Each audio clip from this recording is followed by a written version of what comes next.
Oke, halo sahabat Matias TV. Kembali ketemu lagi dalam pertemuan BKSN kali ini dengan tema ketiga yang judulnya adalah menjadi umat yang berbela rasa. Nah, pada pertemuan ketiga kali ini bersama dengan saya Rian Sebastian yang akan mendampingi sahabat Matias TV, dan kali ini saya juga didampingi oleh Romo Michael Agung Wisnu Pribadi yang akan memandu kita buat pertemuan ketiga kali ini. Nah, sebelum kita mulai, terlebih dahulu saya ingin mengajak sahabat Matias TV untuk kembali mengingat alur proses kita pada pertemuan BKSN ini. Yang pertama nanti kita akan ada berkat pembuka, lalu kemudian nanti akan ada doa pembuka. Kita lanjutkan dengan bacaan Alkitab, lalu ada juga sejumlah ulasan yang pastinya menarik dan seru banget. Lalu akan ada butir-butir permenungan yang akan membawa kita untuk semakin dekat dan memahami daripada inti pertemuan kita kali ini. Lalu kemudian akan ada sharing, membangun niat, dan kita tutup dengan doa. Lebih kurang seperti itu. Baik, untuk memulai bersama saya undang terlebih dahulu untuk Romo Michael. Hai Rian. Halo Romo. Senang banget bisa ketemu Romo. Terima kasih Rian. Iya, kita kan mau mulai. Saya persilakan Romo untuk boleh kasih kita berkat pembuka bersama-sama ya. Baik. Bapak Ibu dan saudara-saudari serta anak-anak yang saya cintai, mari kita mengawali permenungan kita di pertemuan ketiga ini dengan memohon penyertaan Tuhan. Dalam nama Bapa dan Putra dan Roh Kudus. Amin. Kasih karunia, rahmat dan damai sejahtera dari Allah Bapa dan dari Putranya Yesus Kristus dan dalam terang persekutuan dengan Roh Kudus senantiasa menyertai kita sekarang dan selama-lamanya. Terima kasih Romo. Oke, sahabat Matias TV, sebelum kita masuk lebih dalam, saya ingin mengantar agar kita semua bisa meresapi tema pertemuan ketiga kali ini dengan sebuah cerita pendek. Saya akan bacakan bersama-sama. Di Indonesia, sejak kasus COVID-19 ditemukan pada pertengahan Februari 2020, itu telah menimbulkan kesulitan ekonomi yang berdampak sangat besar.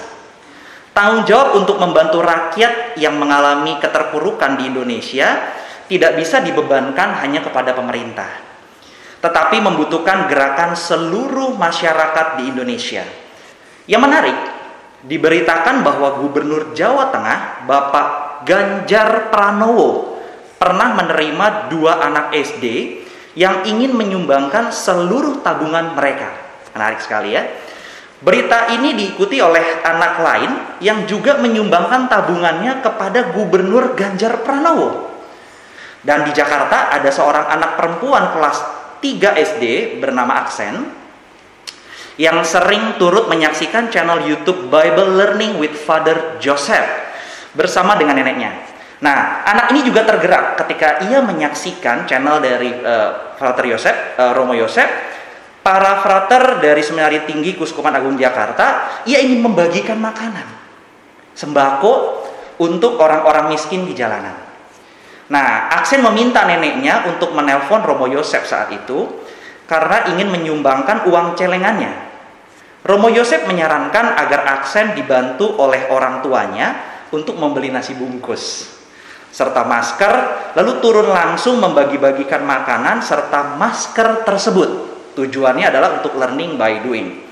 Anjuran itu dilakukan Aksen dengan penuh semangat, dengan mengalami sendiri secara langsung bagaimana memberikan bantuan kepada yang membutuhkan. Diharapkan Aksen bertumbuh menjadi anak yang peka dan berbela rasa. Nah, contoh-contoh upaya untuk mewujudkan solidaritas tadi dapat dijadikan sebagai gerakan di antara umat basis, baik di lingkungan maupun di wilayah, di lingkung paroki kita, bahwa ketika kita terlibat di masyarakat luas, di sini tugas sebagai murid Kristus menjadi garam dan terang itu dapat diwujudkan. Sangat menarik. Dan dalam pertemuan kali ini kita akan sama-sama membahas dari landasan kitab suci tentunya, bagaimana kita bisa melihat pada zaman pertama gereja perdana, jemaat Kristiani itu sudah mengupayakan kehidupan dengan rasa solidaritas yang tinggi di antara mereka. Dan Yesus sangat menghargai kebesaran iman mereka serta solidaritas mereka terhadap umat-umat yang lain. Dan buah dari itu semua bisa nanti kita akan sama-sama dengarkan adanya kesembuhan yang dialami oleh orang-orang sakit di sekitar mereka yang mereka bantu saat itu. Nah, untuk masuk sebelum kita baca Alkitab bersama, saya juga ingin ajak untuk Romo Michael bisa memimpin doa pembuka buat pertemuan kita kali ini. Mari kita berdoa mengawali perjumpaan kita dalam bulan Kitab Suci Nasional yang ketiga ini. Allah Bapa yang Maha Pengasih, kami bersyukur atas pertemuan kali ini, di mana kami diberi kesempatan untuk merenungkan sabda-Mu, agar lebih memahami dan pada waktunya melaksanakan apa yang telah Engkau firmankan dalam kitab suci. Penuhilah kami dengan berkat-berkat-Mu, sehingga kami tergerak untuk hidup lebih adil kepada semua orang, tanpa memandang suku, agama, ras, ataupun golongannya.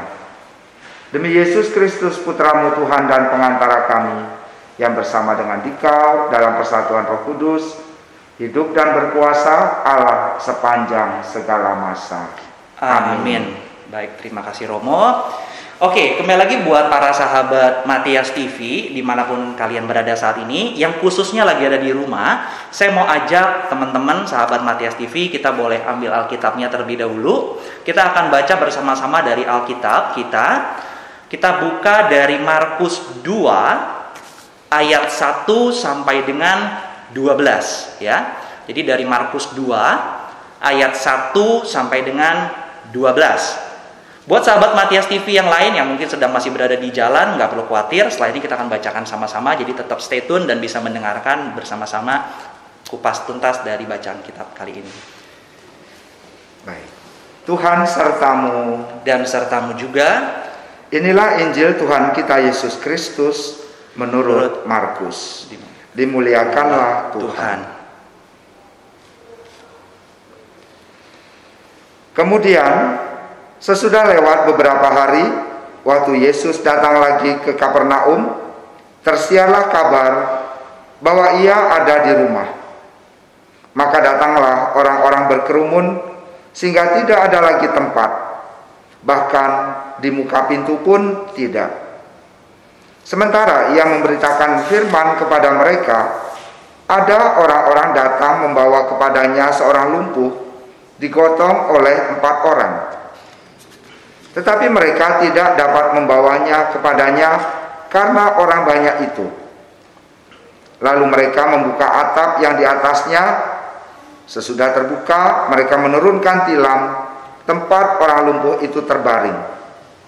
Ketika Yesus melihat iman mereka, berkatalah ia kepada orang lumpuh itu, "Hai anakku, dosamu sudah diampuni."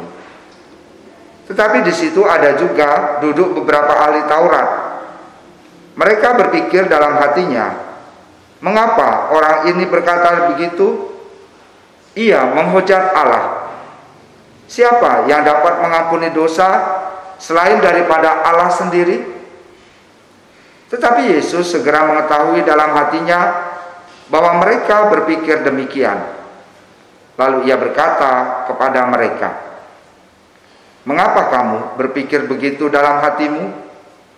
Manakah lebih mudah mengatakan kepada orang lumpuh ini, dosamu sudah diampuni, atau mengatakan, bangunlah, angkatlah tilammu dan berjalanlah? Tetapi supaya kamu tahu bahwa di dunia ini Anak Manusia berkuasa mengampuni dosa." Berkatalah ia kepada orang lumpuh itu, "Kepadamu kukatakan, bangunlah, angkatlah tempat tidurmu, dan pulanglah ke rumahmu." Dan orang itu pun bangun, segera mengangkat tempat tidurnya, dan pergi keluar di hadapan orang-orang itu, sehingga mereka semua takjub, lalu memuliakan Allah, katanya, "Yang begini belum pernah kita lihat." Demikianlah Injil Tuhan. Terpujilah Kristus. Oke, terima kasih Romo Michael. Baik, sahabat Matias TV, tadi sudah sama-sama kita dengarkan bacaan Injil dari Markus 12 ayat 1 sampai dengan 12 ya. Baik. Nah, sekilas di sini kita mau ulas bersama-sama berkaitan dengan Injil yang telah dibacakan. Seperti tema yang kita ketahui hari ini, menjadi umat yang berbela rasa. Nah, Romo, Ya. Rian sedikit mau tanya sebenarnya, kan ini menjadi sebuah sentuhan sebenarnya secara pribadi di sisi Rian juga saat Rian membaca serta mendengarkan kisah tadi. Di situ disampaikan bahwa Yesus di Kapernaum sedang menyampaikan firman, ruangannya penuh ya Mo ya. Lalu ada orang lumpuh yang digotong untuk berjumpa dengan Yesus. Yang Rian bingung adalah kenapa orang-orang ini mau bawa orang lumpuh ini ke Yesus? Apakah mereka dalam kondisi itu atau situasi itu sudah tahu siapa Yesus, Mo? Oke. Baik. Memang tidak diceritakan tentang latar belakang keempat orang itu. Ya. Tetapi dari apa yang kita tahu bahwa mereka datang tepat kepada Yesus, saya yakin mereka pasti sudah mendengar. Gitu ya. Karena di Kapernaum kalau kita tahu di sana juga ada mukjizat sebelumnya. Gitu. Kalau dalam Injil yang lain kan kita tahu Yesus ketika memanggil murid-muridnya, apa yang terjadi? Mertuanya Petrus sakit, ya kan? Itu juga tinggal di Kapernaum. Gitu. Nah, sejak saat itu saya rasa berita tentang Yesus yang dapat menyembuhkan orang sakit didengar oleh banyak orang. Tersebar ya, Mo? Tersebar. Artinya orang tuh sebenarnya udah mendengar dan tahu lebih kurang kejadian atau mujizat yang Yesus lakukan pada saat itu. Sama kayak misalnya di sini nih, kalau di Jakarta nih Rian. Kita tahu nih ada tetangga kita yang sakit. Terus kita dengar, waduh, ada misa penyembuhan. Ada orang yang dapat menyembuhkan datang. Nah, kita kan mau nggak mau, ayo kamu datang. Ya, mungkinnya seperti itu kayaknya. Berbondong-bondong langsung ya. Gitu loh. Oke. Nah, maka situasi konteksnya kan kita jadi tahu. Wah, pasti orang seperti Yesus itu banyak didatangi orang. Terus kemudian banyak orang itu menutup pintu rumah itu. Karena kerumunan yang begitu banyak, ya udah akhirnya dikisahkan orang yang membutuhkan dia, si orang lumpuh itu nggak bisa masuk. Gitu. Iya. Dan akhirnya di situ kan disampaikan bahwa mereka berupaya untuk bisa masuk dengan cara naik ke atas, lalu kemudian menurunkan orang itu. Aku tuh sebenarnya nggak habis pikir ketika membayangkan situasi itu, Mo. Artinya kan 4 orang ini yang ngebawa orang lumpuh tadi. Itu berarti kan manjat, Mo ya. Aku ngebayangin entah kalau itu siang berarti panas gitu ya, Mo ya. Kalau itu malam dingin dan gelap. Artinya kalau gelap pasti susah buat naik ke situ gitu kan. Nah, tapi motivasinya berarti luar biasa sekali sampai keempat orang ini mau menggotong orang lumpuh ini masuk ke dalam ruangan di mana Yesus ada di sana. Nah, motivasi itu yang tadi kamu bilang tuh sesuatu yang sangat penting. Kita berjuang untuk orang lain, motifnya apa? Gitu ya. Jadi memang nggak boleh sampai pada sebuah kontemplasi yang liar. Tadi kan liarnya saya mengatakan Rian sudah mulai membayangkan kalau siang panas, kalau malam dingin. Nah, itu kontemplasi liar. Tapi bagaimana? Apa sih yang mendorong 4 orang ini mau berbuat itu untuk orang yang lumpuh ini? Nah, motivasi itu yang selalu menjadi inspirasi dari Injil. Warta gembira apa? Tapi kalau kita kecenderungannya memikirkan yang tadi yang liar, seringkali nanti kita jatuh pada kamu nggak tahu nih, saya udah berkorban kayak begini untuk nolong kamu. Jadi bukan pewartaan kabar gembira yang mau diwartakan. Itu bukan maksud Injil dituliskan untuk kita. Maka seringkali, ayo ada pembimbing yang mendampingi kamu dalam mengeksplor kitab suci sehingga tahu konteks yang benarnya bagaimana. Nah, tapi berarti apa yang menjadi motivasi daripada keempat orang ini saat dia menggotong si lumpuh ini ke sana? Ya, baik. Nah, ini sampai pada judul tema pertemuan kita yang ketiga tuh. Betul. Tema utamanya dari kalimat menjadi umat yang berbela rasa. Jadi kayaknya poin sentralnya adalah bagaimana kita orang yang sudah mengenal Yesus bisa meniru keteladanan solidaritas dari 4 orang itu. Gitu. Ya. Tapi kita sulit untuk sampai di situ kalau kita nggak ngerti artinya. Gitu. Solidar kalau saya coba lihat di dalam Kamus Besar Bahasa Indonesia, terus juga ada kata-kata yang definisi di dalam kitab suci, kamus kitab suci di belakang itu ada sesuatu yang menarik karena dikatakan solidar itu adalah ikut merasakan, ikut mengalami, dan ikut menyelami orang lain. Ya. Tetapi harus disadari juga bahwa untuk dapat solidar ini merupakan sebuah karunia ilahi. Tidak semua orang loh bisa mendapatkan rasa solidar itu dalam kehidupannya. Walaupun dia mengatakan, saya melakukan ini karena solidar dengan mereka. Saudara, enggak. Ada yang solidarnya karena ya dorongan manusiawi, gitu. Kalau yang dorongan dari yang ilahi, kita lihat bagaimana hal itu sudah dilakukan oleh Yesus sendiri. Dalam Lukas 24 ayat 13 sampai 35. Ingat perjalanan Yesus mendampingi 2 murid Emmaus? Nah, solidar itu seperti itu. Dia Yesus datang ketika mereka menghadapi gundah gulana dalam hatinya, mengalami kekecewaan, keputusasaan. Mungkin orang yang lumpuh tadi juga, namanya lumpuh udah nggak bisa apa-apa kan? Betul. Dalam keputusasaan, dalam ketidakberdayaan, dalam kelemahannya, 4 orang itu datang. Yesus sudah melambangkan, aku datang untuk di mana orang tidak punya pengharapan. Mereka mengharapkan Yesus Mesias itu jadi juru selamat loh.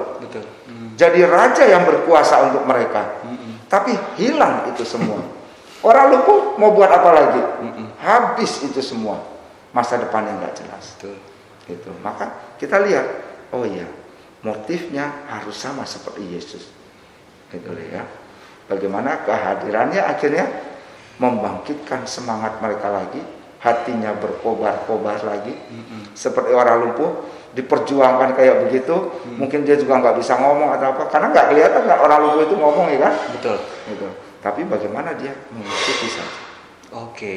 Berarti sahabat Matias, satu poin baru yang kita petik tadi dari penjelasan Romo Michael, yakni adalah satu kata solidaritas, gitu ya. Dimana solidaritas itu sendiri adalah sebuah karunia atau sebuah anugerah, gitu ya Mo ya.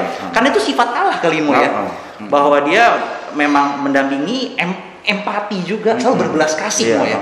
Saya jadi teringat bahwa di Alkitab itu seringkali setiap kali Yesus mau melakukan mujizat atau penyembuhan, selalu pasti ada kata-kata tergeraklah hati Yesus oleh belas kasihan. Berarti itu benar-benar sifat Allah sebenarnya.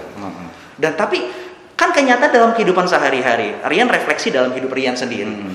Kalau tadi dikisahkan dalam bacaan Injil yang kita dengar, kita tidak tahu 4 orang ini yang membantu si lumpuh, apakah dia punya ikatan atau tidak, baik secara kekeluargaan, kebersamaan. Mungkin cukup mudah buat saya atau mungkin beberapa orang saat kita bilang aku solider sama kamu, mungkin karena kita punya kedekatan atau ikatan. Tapi ketika tidak ada, atau mungkin dia orang yang nyebelin gitu kan ya, itu rasanya kan susah. Lantas bagaimana supaya kita tetap bisa mempertahankan kata solidaritas atau sifat tadi dalam hal ini, Mo? Sebenarnya gampang itu, ya.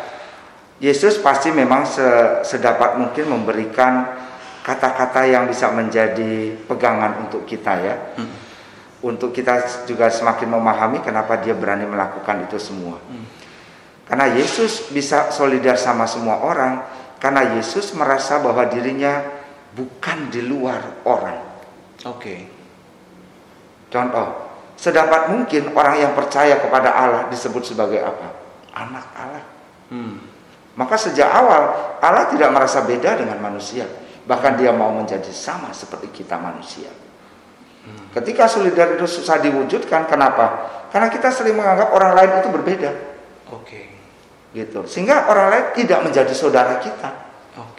Maka latar belakang 4 orang itu nggak disebutkan. Wajar menurut saya. Tetapi bagaimana kita bisa menganggap orang itu 4-4-nya pasti saudaranya orang lumpuh ini. Karena menganggap orang lumpuh ini adalah bagian dari dirinya sendiri. Kan orang yang kalau punya keterikatan kan menganggapnya sebagai saudara kan. Oke, betul Gitu. betul betul. Terus kita dikatakan ketika Abraham mulai beriman kepada Allah, apa yang dikatakan? Kita ini adalah anak-anak Abraham. Betul. Atas dasar iman kita harus menjadi saudara. Oke. Dan harusnya melepas semua ikatan sekat-sekat yang ada. Kan cerita di pengantar tadi menarik tuh. Siapa itu? Yang Si anak. Aksen. Aksen itu kan, apa hubungannya?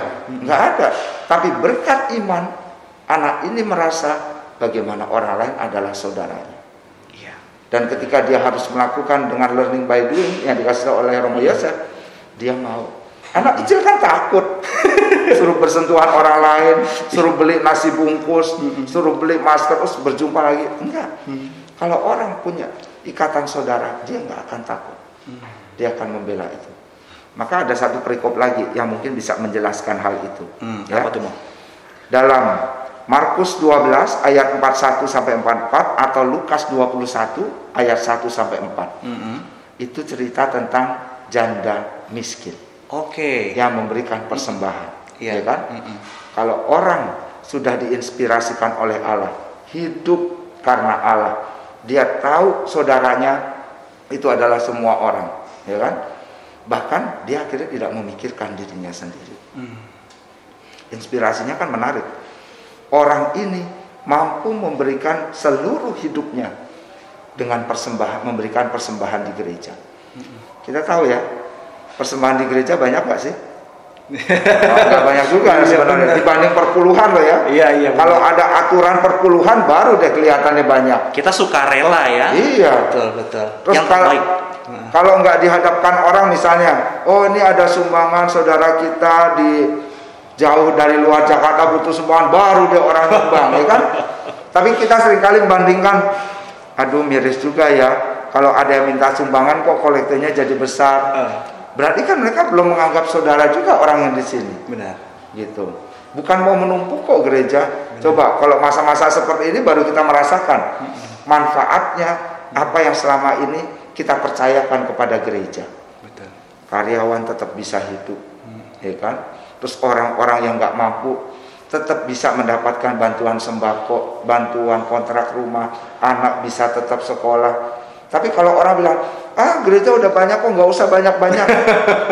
Apa itu maksudnya? Berarti kamu memberi hanya kalau ada situasi sulit? Enggak.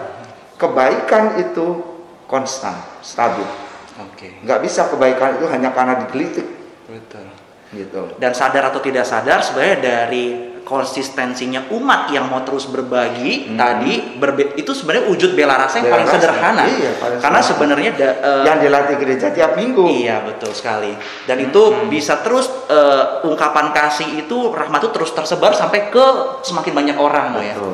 Oke, itu tindakan yang paling sederhana. Kan coba kalau ada banyak orang yang peduli kayak gitu, kan semakin luas gereja bisa berkarya. Berkarya, menjangkau tangannya gitu. Benar. Tapi itu nggak sampai di pikiran orang gitu loh. Kadang-kadang ya sudahlah, buat aja apa yang ada lah. Iya. Akhirnya terbatas pada hal itu. Nah, kemampuannya. Itu menarik loh. Romo sampaikan tadi, itu sebenarnya dekat dengan kehidupan kita sehari-hari kadang-kadang. Nggak jauh-jauh deh. Ini karena bicara mengenai bela rasa gitu kan ya. Saya bisa membayangkan itu hati yang tersentuh gitu kan ya, Moy. Tapi terkadang Rian sendiri ketika mungkin sedang berada di jalan, sedang berada di luar gitu kan. Lalu kemudian ngelihat orang ada yang susah gitu kan. Kita itu hal yang paling sepele sering kita jumpain gitu kan. Kadang mau ketika bantu tuh masih ada juga kan pikiran, nanti kalau dibantu gimana. Artinya hati saya dengan pikiran saya itu masih suka kadang-kadang nggak sejalan gitu kan. Nah itu gimana Mo? Nah, kalau yang itu memang membutuhkan sebuah latihan ya. Oke. Nggak bisa orang langsung begini, langsung. Ya tadi kalau karunia ilahi kan harus dicari. Oke. Gitu ya. Karena semua orang otomatis akan bisa begitu, mungkin malah kehadiran Tuhan nggak diperlukan juga, gitu ya. Orang nggak akan mencari-cari karunia itu, gitu. Tapi orang opsinya sekarang akan ditentukan. Dia opsinya mau mewujudkan iman atau enggak. Oke. Gitu. Itu dari dalam tuh, plek banget. Gitu. Kalau orang memang peduli sama imannya, dia pasti akan lebih peka kepada dorongan itu, gitu, daripada logika kita. Ya. Oke. Berarti memang itu butuh dari hati ya Mo ya, bahwa kita tuh memang mau mengikuti itu dan bertekun untuk itu. Oke, itu menarik. Apapun cara pikir orang, apapun pendapat orang, kalau saya tahu ini sesuatu yang baik kok, nggak merugikan, kenapa nggak saya buat gitu loh. Betul. Terserah nanti misalnya saya dibohongin, dia pura-pura ngemis, pura-pura miskin, itu kan tanggung jawab dia. Benar. Ya kan? Tapi kan tujuan saya berbuat baik. Benar. Wujudkan gitu. Penting, sahabat Matius. Berarti mulai sekarang kalau saya ketemu ada orang yang hati saya udah mulai tergerak nih, mau berbelas kasih atau mau berbagi atau melakukan kegiatan kasih, jangan sampai pikiran ini beradu sehingga membuat kegiatan atau wujud kasih tadi hilang. Kita harus terus melatih diri untuk bisa semakin peka dan mengikuti gerakan itu ya Mo ya. Oke. Mantap Mo. Oke. Mungkin satu ya, mungkin bagian terakhir ya. Bagian terakhir. Boleh Mo. Ada sesuatu yang menarik yang harus kita pahami, bagaimana solidaritas itu, sikap solidar kita itu bisa diwujudkan dia. Oke. Ya. Gimana tuh Mo? Ini saya temukan di Yohanes 11 ayat 1 sampai 44. Oke. Itu kisah tentang Lazarus. Oke. Gitu ya. Bagaimana Lazarus itu dapat dibangkitkan, itu ada proses yang begitu panjang, ya. Ternyata bukan hanya Lazarus ujuk-ujuk dibangkitkan, tetapi Yesus tadi Rian mengatakan di awal mau berbela rasa. Mulai dari siapa? Marta, ya kan? Marta itu bertanya bagaimana, dan dia hatinya susah. Kalau saja Tuhan tidak terlambat, mungkin saudara saya tidak mati, gitu kan? Terus kita tahu juga bagaimana akhirnya Yesus merasa sedih, hatinya berkecamuk di situ.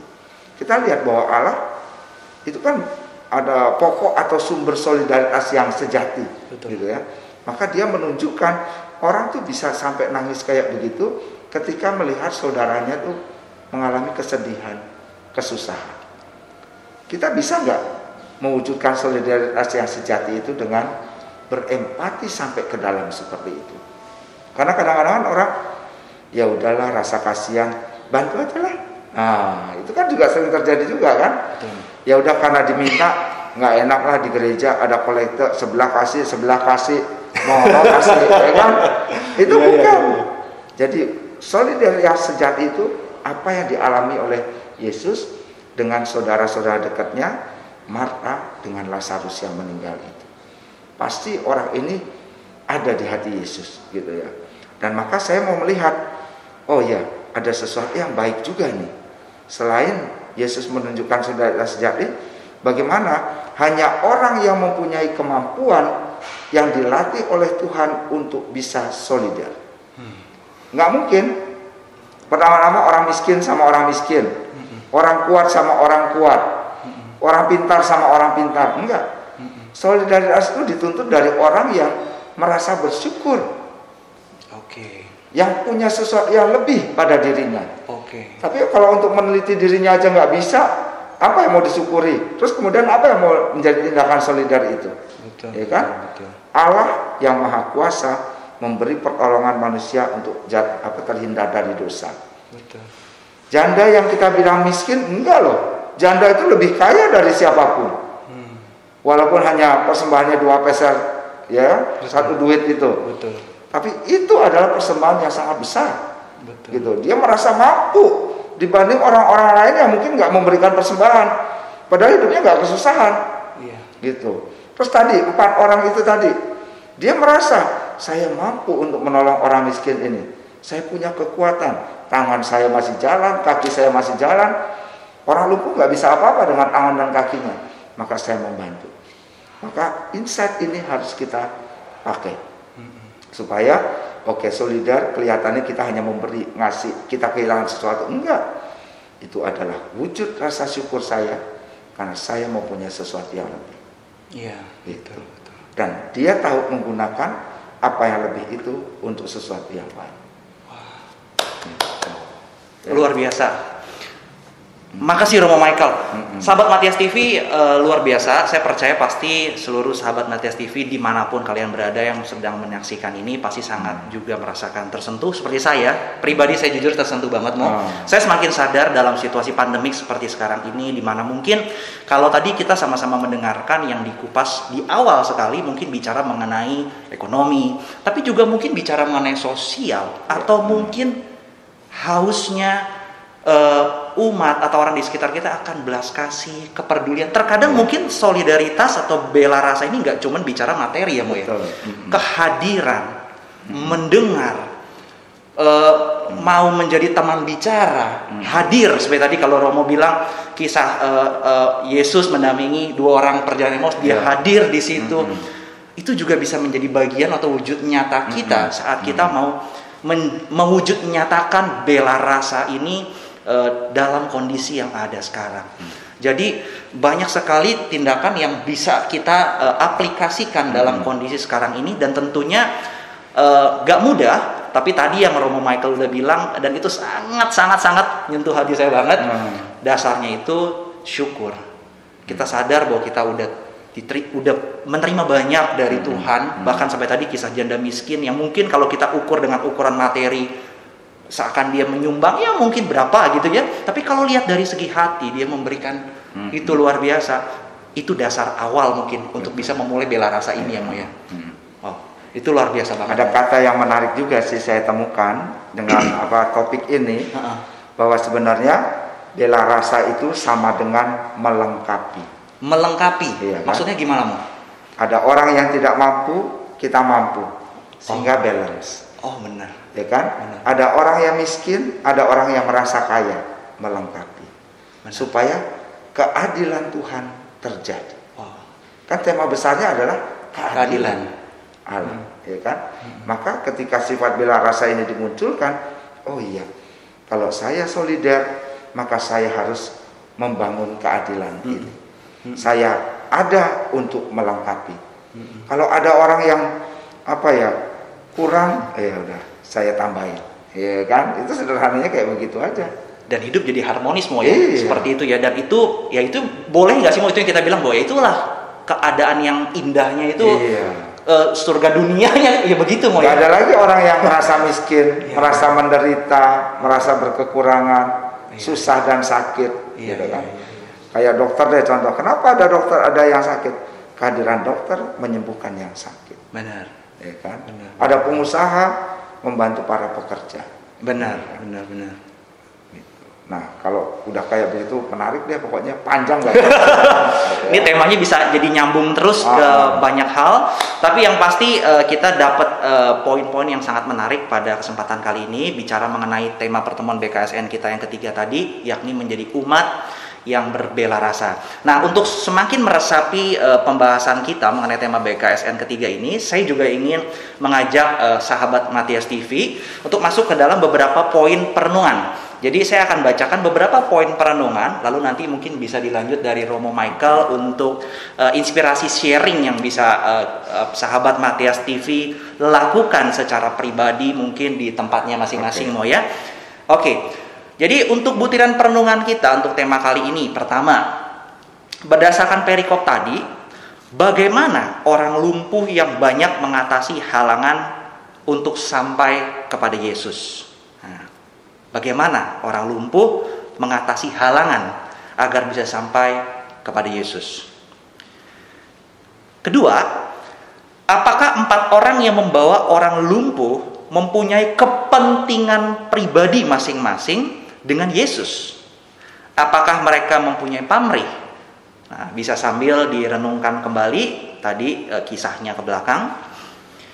Lalu apa yang dapat kita perbuat bila melihat ada orang yang menghadapi kesulitan dan tidak berdaya? Wah, ini menyentuh ya. Pengalaman Rian tadi ya. Dan setelah bercerita bareng sama Romo, saya mendengarkan dan saya belajar, saya jadi tahu, oke, kedepannya saya harus berbuat seperti apa ya. Lalu yang keempat, kita juga sering bertemu orang yang mengalami kesulitan untuk mendekat kepada Yesus. Apakah yang dapat kita lakukan? Nah ini menarik sekali, karena tadi kecuali orang lumpuh tadi digotong sama 4 orang, kecuali mendapatkan kesembuhan, tapi yang terpenting dia bertemu dengan Yesus ya Mas. Wow. Dan di saat itu ada kesembuhan. Yesus melihat 4 orang beserta orang banyak mempunyai iman, termasuk orang lumpuh itu mempunyai iman untuk datang kepada Yesus ya. Oke, itu sekiranya beberapa butir permenungan yang mungkin sahabat Matias TV bisa renungkan kembali untuk semakin meresapi tema pertemuan 3 kita pada hari ini. Nah, sekiranya mungkin ada Romo sharing atau kisah yang bisa menginspirasi teman-teman untuk mereka bawa. Oke, baik. Lebih baik teman-teman nanti juga merefleksikan diri ya selama perjalanan hidup saya sebagai orang yang sudah bertemu dengan mengikuti Yesus. Pengalaman apa yang paling menarik dari tema solidaritas ini? Sebagai contoh, mungkin saya lihat bagaimana waktu saya itu menerima tugas perurusan di Papua. Gitu kan?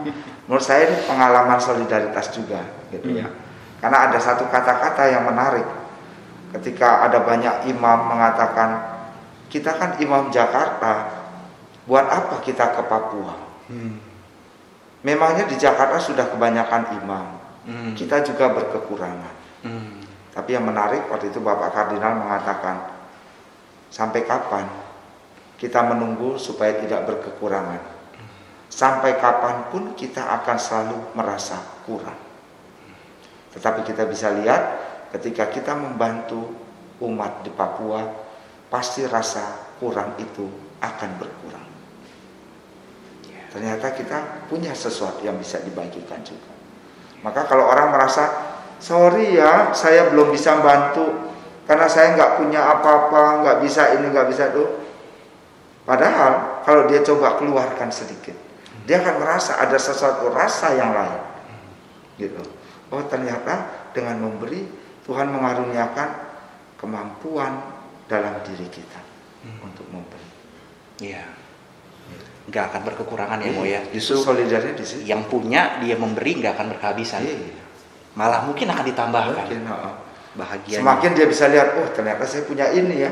Ternyata saya punya ini ya. Gitu. Syukuri malah semakin besar Mo ya. Karena dia sadar bahwa ternyata dia diberi banyak sama Tuhan. Karena akhirnya dia bisa lihat orang lain kok bisa sampai minta ke kita ya. Gitu loh. Pasti dia berkekurangan sekali. Kan malu juga kan orang zaman sekarang minta-minta kan. Benar. Tapi dia membuang jauh-jauh rasa malu itu untuk hidup. Masa kita mau diam-diam aja. Benar. Ya. Itu dia. Oke, baik sahabat Matias TV, tadi kita juga udah sama-sama mendengarkan inspirasi dari Romo Michael. Saya percaya sahabat Matias TV yang saat ini sedang mengikuti tema kita ketiga kali ini pasti sudah hatinya semakin tergelitik ini untuk ingin ikut pastinya ya Mo ya dalam tema ketiga kita kali ini, yakni menjadi umat yang berbela rasa. Nah setelah ini kita bisa sama-sama membangun niat dengan tindakan-tindakan yang lebih eksplisit atau lebih nyata dalam kehidupan kita sehari-hari, sehingga karya Tuhan lewat hidup kita dalam kondisi ini dan terus ke depannya boleh terus kita lakukan dan terjadi. Baik, kalau gitu kita akan masuk ke dalam doa umat.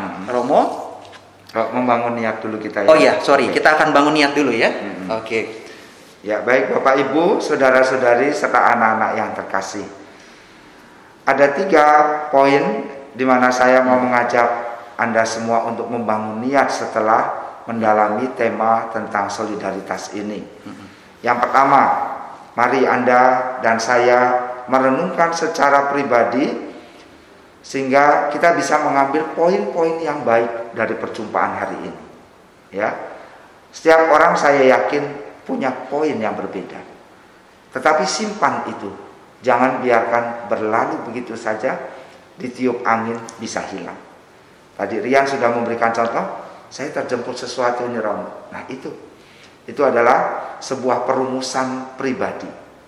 Ya, yang kedua, lebih membuka diri dan hati terutama terhadap keadaan yang terjadi di sekeliling kita. Ya, orang sudah banyak nih sekarang apalagi PSBB. Pusatnya diri jaga keselamatan diri, melindungi diri, enggak. Sehingga akhirnya kita lupa untuk satu bentuk solidaritas, lihat kanan kiri, apa yang terjadi dengan kanan kiri saya, dan bagaimana situasi sesama saya. Itu hanya bisa ketika orang buka mata, buka telinga, buka hati. Ya, itu yang kedua. Yang ketiga, berani kemudian ambil bagian, terutama dalam mengusahakan keadilan. Kayak tadi, dengan rasa syukur kita bisa ikut membangun keadilan. Siapa yang ada di sekitar hidup saya yang masih miskin? Siapa di sekitar hidup saya yang sedang menderita? Siapa yang di sekitar kehidupan saya ini sedang mengalami susah? Saya bisakah menghadirkan keadilan itu bagi mereka? Nah, itu niat-niat kita. Oke, terima kasih Romo Michael. Sungguh luar biasa sekali untuk beberapa poin yang disampaikan tadi, mengantar kita membangun niat bersama. Oke, saat ini kita akan masuk dalam doa umat ya, Mo ya. Baik, kita akan berdoa bersama-sama. Dalam nama Bapa dan Putra dan Roh Kudus. Amin. Amin. Allah Bapa yang Maha Baik, puji dan syukur kami haturkan kepadamu atas rahmat, berkat, dan karunia yang senantiasa Kau limpahkan dalam kehidupan kami. Kami kini sadar ya Bapa, Engkau memberikan banyak hal dalam kehidupan ini supaya kami pun dapat mewujudkan keadilan-Mu. Maka kini dengarkanlah doa-doa yang kami panjatkan masing-masing. Kita hening sejenak menyampaikan wujud-wujud pribadi kita di hadapan Tuhan.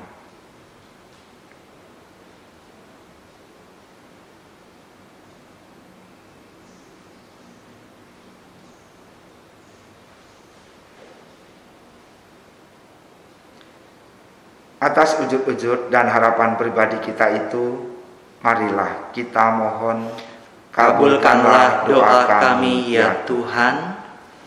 Marilah kini kita satukan doa dan pengharapan kita itu dengan doa yang diajarkan Kristus sendiri. Bapa kami yang ada di surga, dimuliakanlah nama-Mu, datanglah kerajaan-Mu, jadilah kehendak-Mu di atas bumi seperti di dalam surga. Berilah kami rezeki pada hari ini, dan ampunilah kesalahan kami, seperti kami pun mengampuni yang bersalah kepada kami. Dan janganlah masukkan kami ke dalam pencobaan, tetapi bebaskanlah kami dari yang jahat. Baik. Oke. Mungkin Rian bisa bantu doa penutup. Boleh, Romo. Terus nanti saya baru memberikan berkat, ya. Siap, Romo. Oke. Mari kita doa penutup bersama-sama. Bapa Maha Pengasih, terima kasih atas bimbingan-Mu dari awal sampai akhir pertemuan ini. Banyak hal yang kami bicarakan dan sharingkan bersama setelah merenungkan sabda-Mu dalam Injil Markus ini. Berilah kami kemampuan agar dapat berlaku solider terhadap sesama kami, terutama bagi orang yang sakit dan berkebutuhan khusus. Dengan dasar solidaritas sebagai langkah awal, kami percaya akan menuju kepada tindakan berlaku adil. Demi Yesus Kristus, Tuhan dan pengantara kami, yang hidup bersatu dengan Dikau dan Roh Kudus, kini dan sepanjang segala masa. Amin. Marilah Bapak Ibu, kita akhiri perjumpaan bulan Kitab Suci Nasional pertemuan yang ketiga ini dengan membawa berkat dan kasih Allah. Tuhan sertamu. Dan sertamu juga. Dan semoga saudara-saudari sekalian di dalam hidup, karya, dan pelayanannya senantiasa dibimbing, dilindungi, dan diberkati secara melimpah oleh Allah yang Maha Kuasa, Bapa dan Putra dan Roh Kudus. Amin. Amin. Dengan demikian pertemuan DKSN kita yang ketiga sudah selesai. Syukur kepada Allah. Kita pergi wartakan kebaikan dan kemurahan Tuhan. Amin. Baik, terima kasih Romo Michael untuk waktunya. Terima kasih juga untuk seluruh Matias TV, sahabat Matias TV. Tetap bersemangat masuk dalam kondisi pandemi dan ikuti terus tema-tema selanjutnya mengembangkan iman kita dalam kondisi saat ini. God bless you. Bye-bye. Makasih Ria. Makasih juga Romo. Ya.